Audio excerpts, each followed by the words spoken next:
Hello guys, if you want to remove a BitLocker from your drive, then follow these instructions.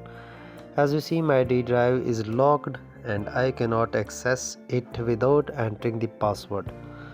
So if I enter the password, then the drive will be opened. If I want to remove this password from the drive, then follow this instruction and open the control panel first.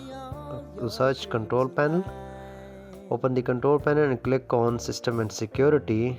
As you see here, the option of BitLocker, so click on it. As you see, the D drive is locked here, so click on unlock drive and enter the password here to unlock the drive.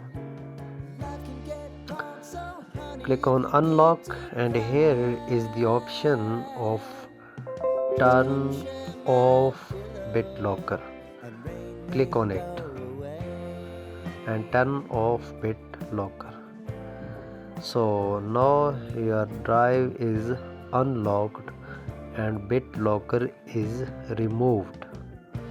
So let's see, we're going to open our drive, that is it unlocked or not. So open the PC. So here you can see the D drive is unlocked. So if you like the video, then please subscribe the channel. Thank you so much.